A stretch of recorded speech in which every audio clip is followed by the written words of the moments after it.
Oh, hi.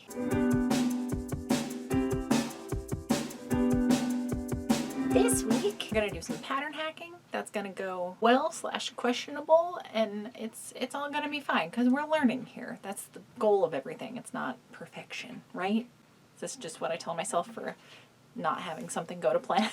Also, I came into the studio and left Bert sleeping on the couch in the other room, but I've just been listening to stuff on my headphones while I've been working. And I feel like now that I'm talking, he's gonna come charging in here to be like, my mom is not with me anymore. Okay, so we're actually tackling a dress that I have made before, but I did not like the fit of. It's the Joni Dress from the Tilly and the Buttons Make It Simple book. Not sponsored or anything. You know I fucking love these things. So this is the style we're working with. And if you can see, actually rather than this, you can see the clip of me wearing the first one I made, which I think I'm just gonna take apart and start wearing the skirt as a skirt. Slap some elastic on the top and just have it be a high-waisted skirt. I don't see why that wouldn't be rad as hell. And it's so comfortable. I just can't do empire waisted stuff like this. Thankfully, I have this as a reference so I can measure from that initial waist seam line. And what I did to figure out how much I needed to add to have it sit where I want at my high waist, it's like the narrowest part. For me, it's where skirts and stuff always want to sit anyway. And as you can see, I took some elastic and I wrapped it around my middle, and a good way to figure out where your high waist is just like bend around a bunch, and it's gonna be where the elastic settles itself. Just where everything with a waistband wants to go whenever I wear it. So that's why I make so much high-waisted stuff. Because even for me, who's like pretty straight bodied, I'm not like particularly curvy, I still find everything wanting to settle like right about where my navel is. So once I had my two reference points, like the original waist height and where I wanted it to be, I just measured that distance, and it was right around 5 inches for all the points. I checked in a couple different spots. Sometimes things sit like lower or higher on the back. I just wanted to make sure I wasn't fucking this up right out the gate. And because the pattern already includes the seam allowance, it's not like I'm making a new seam here. I'm just adding some length to something that's already there. So then, pattern cutting time. Did I say this is the Joni Dress? It's the Joni Dress with the twisty bit in the front, just if you have this book or are looking for it. One of my favorite things to do is look up patterns I own on Instagram and just scroll through and see what other people made in different versions. If they chose to like do some color blocking or just use a different type of fabric. It's really helpful if I feel kind of stuck. And the patterns for everything come with the book, but I've already traced these out onto tissue paper, which is part of the upgrade I'm going to be making today as well. So I took that initial pattern that I made. I'm not changing anything else except the front and the back bodice piece. The sleeves are fine, the skirt's fine. I figure worst case scenario with this fit wise, as far as like up here for a waist versus down here for a waist, it is smaller down here, but that's a situation where I would just add a piece of like 1/2 inch elastic just to kind of cinch it in right there and make it that little bit more flattering, and that would almost have a gathering effect to this pretty full circle-ish skirt. Okay, so this is what the front bodice pattern looks like, and when I was cutting things apart, there are markings on the pattern that say like lengthen or shorten here, and most patterns do come with some indication here just to let you know what part of the pattern piece is going to cause the least issues to lengthen. And the marking on the back pattern piece was totally fine because it's just like a straightforward back bodice piece. Like I've made a million of things like this. But that line on the front bodice piece went across here, like right across the bust. And I have made this before, so like I know the general gist of how it all went together, but as with the last project I did, I should have paid closer attention to the actual instructions because they're the easiest things to follow in these books in particular. Then I was like, but I know exactly how this goes together, where I was getting ready to like sew the shoulder seams together before I did anything else because that's usually the first step on something like this. But you definitely can't do that because there's some like fabric sorcery that happens. But that's once we have everything cut out. So I did cut both the back and front pattern pieces on that line. The way I did this was lay down some tracing paper. I actually used like Swedish tracing paper, which you can use like fabric. And it's really easy to add pieces because you can literally like sew through it. It's the texture of like a non-woven interfacing without the glue bit. It's kind of papery almost, but more substantial than that. So because the cut lines were perpendicular to the side seam, I was able to lay the side seam edge against the straight edge of the Swedish tracing paper. And then I lined everything up on my cutting mat, which has inch markers across the whole thing, so that the cut edge of the top portion of the pattern was laying on one of the inch marks, and then the cut edge of that bottom piece was 5 inches down, lined up so it was like parallel edges. So I was adding equal amount of distance across the whole thing. I find this to be the easiest way to like keep things straight and not skew like some kind of angle along the bottom or side or anything. Helps decrease user error.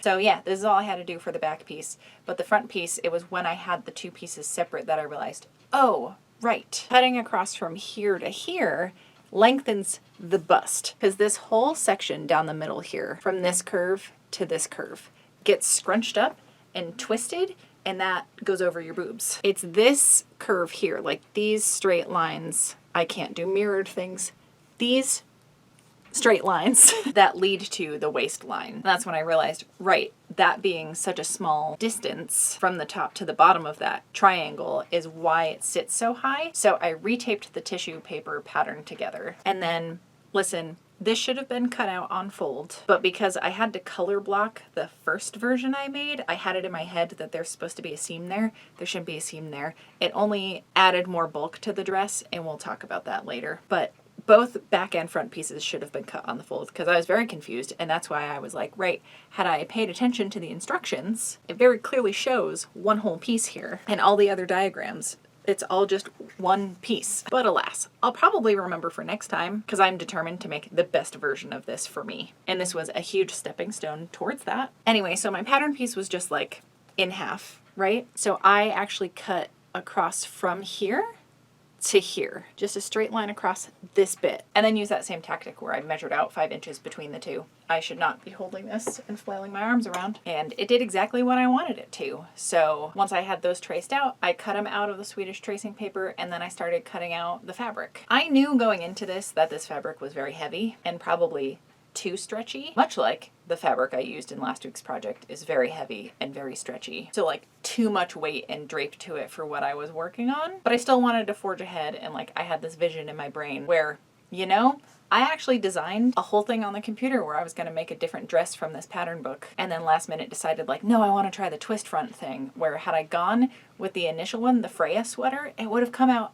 perfect. It would have been exactly the right thing for this. But I was feeling extra impulsive and was like, oh, you took time to do some planning? Was very thoughtful about designing a thing and just threw it out the fucking window. Typical, right? But hey, you know, I felt inspired, so I just ran with it. It gave me the momentum to get it done, because I wasn't chomping at the bit to like make another Freya sweater, because I've made that successfully in the past. So another cool thing I could have done with the Swedish tracing paper is traced and cut out like full pieces on the fold, both halves of the back and front, and putting that on. Well, I guess it's not stretchy, so it wouldn't have been super accurate. That's helpful for like wovens, but you can basically make a little mock-up. Okay, despite my gripes about this fabric, it was easy enough to cut out, much like the front bodice piece, so that was not intentional to cut two different pieces. One of the skirt panels I could cut on the fold, but the other one I had to cut in two separate sections. So that did mean there was a seam, which I should have put in the back, but I thought, well, there's already that seam in the front from me cutting the front piece in two sections. Why don't I just continue that line? That seemed to make more sense to me, but I don't love how that ended up looking, where there shouldn't have been seams in either spot. But you work with what you get. Speaking of the sleeves,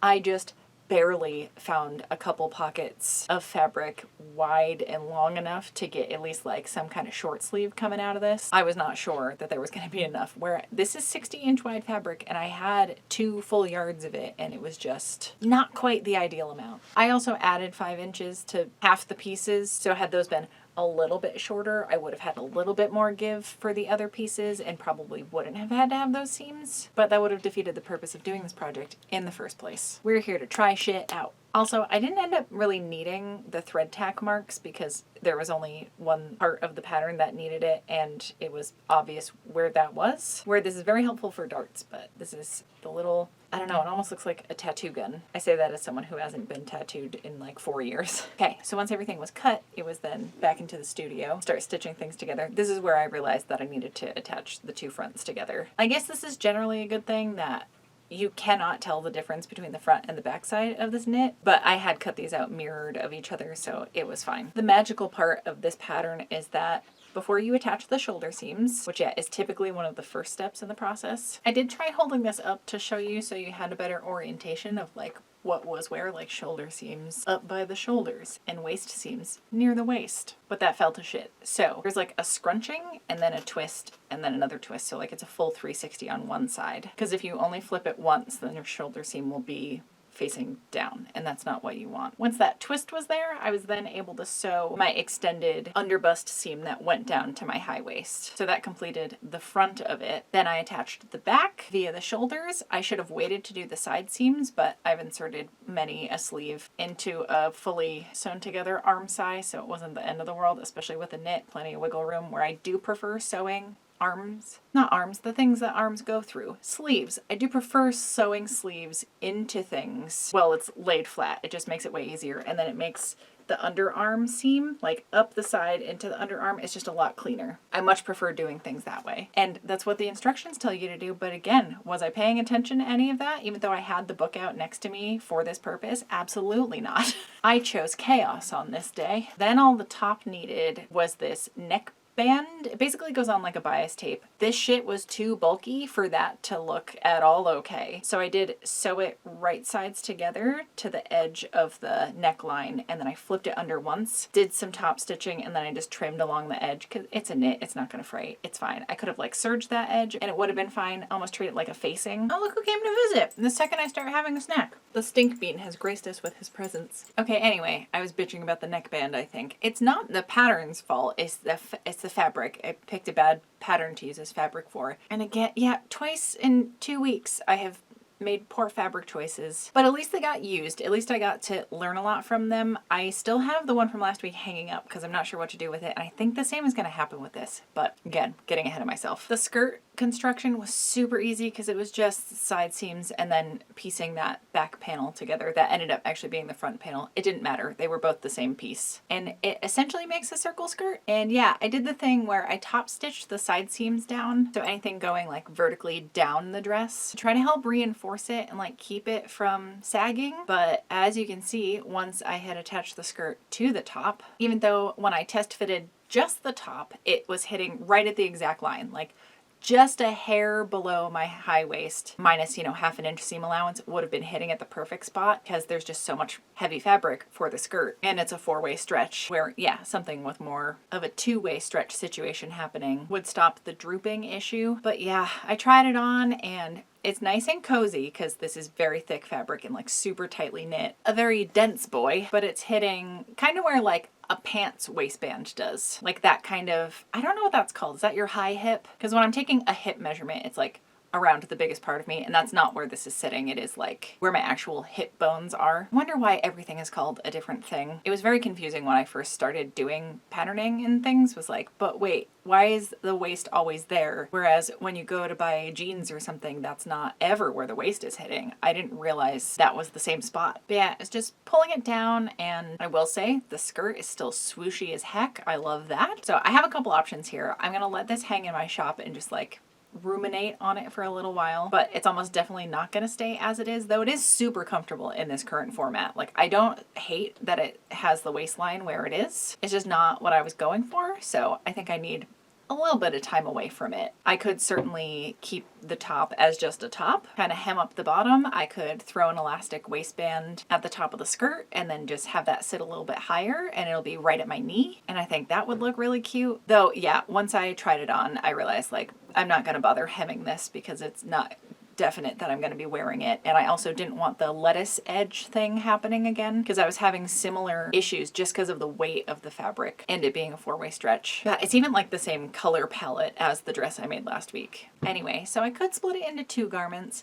I think absolute worst case scenario, because this is what I'm going to do with the scraps that are left over, is this is like a rib knit. This is absolutely perfect for cuffs on like sweaters and hoodies and stuff. And having an amount of this fabric just for a cuff is not going to be so heavy it's going to mess up the sleeves or anything. But yeah, I think that would actually be pretty good. And I like having a lot of neutrals, especially if I'm color blocking stuff. I just have a lot of gray and black in my closet, as you can see. So certainly worse outcomes that will absolutely get used. Did not get the intended outcome I was going for, but I still had a lot of fun sewing this. And is that not the goal? I've been making a point to just kind of let my impulsiveness take over and like do the thing I'm most excited about. So when I have the most enthusiasm about the thing, it's going to be the most fun to sew, even if there are some like hurdles along the way, or I don't like quite get to the finish line. I've still gone on a nice scenic run, and isn't that the point of life? Has this metaphor gone too far? I have a habit of doing that, huh? Anyways, thought I would share the process and just the idea I came up with. And I am very proud of the pattern hacking that I did, because that stuff used to scare the shit out of me. And especially with knits, there's plenty of leeway.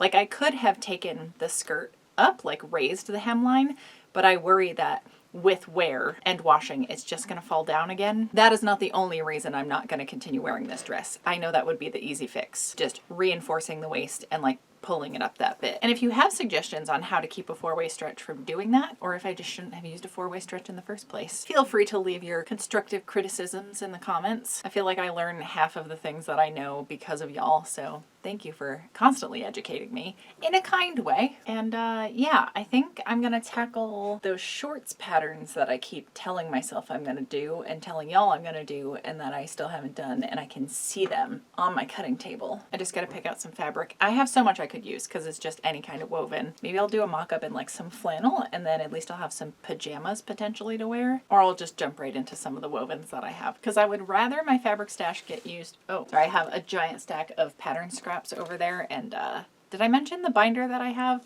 I don't think I did, because I have all 3 of the Tilly and the Buttons books, and I was keeping everything in these like paper envelopes. It was not conducive to being able to keep track of all the pieces, so I did put everything in their own individual page protector in this binder so that it's much easier to find what the fuck I'm looking for, because the number of times I'd have to pull out the entire book's worth of patterns and shuffle through, particularly the most recent one, the Make It Simple book, because I did all of those out of the same type of paper, or at least the first 2 were like different colored tissue papers. So it's easier to tell that there were separate pieces, but that's going to be much less of a headache. I genuinely avoided doing some of these projects sooner because I didn't want to have to shuffle through all of that. So that is better. Oh boy, and I completely lost track of where I was going with that. This is just what it's like being in my brain, is you get really full of steam going in a certain direction, and then the other side of your brain like pokes a giant hole in that and it just blows out the other end. That was an upsetting visual. I think that's my cue to head out. Also, Bert is getting real squirmy for a walk. The best little guy. He also just had his 14th birthday. The best little old man. Though before we go on our adventure, I would love to thank everybody over on my Patreon, because you are the ones giving me the time and ability and resources to like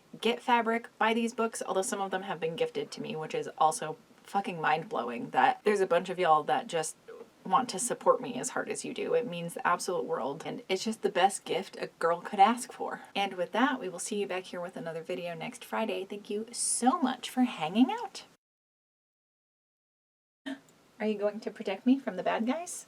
No, he just wants to go back into his cat tent. Also, yes, there was a wardrobe change because we're at that part of the year where it's like still early-ish in the spring where I feel like I'm gonna jinx myself if I finally like wash and put away my winter coat, because that's when like a mid-May snow is gonna happen. But I'm trying my damnedest not to wear it anymore and just layer up with things like this and just be as stubborn as possible about it.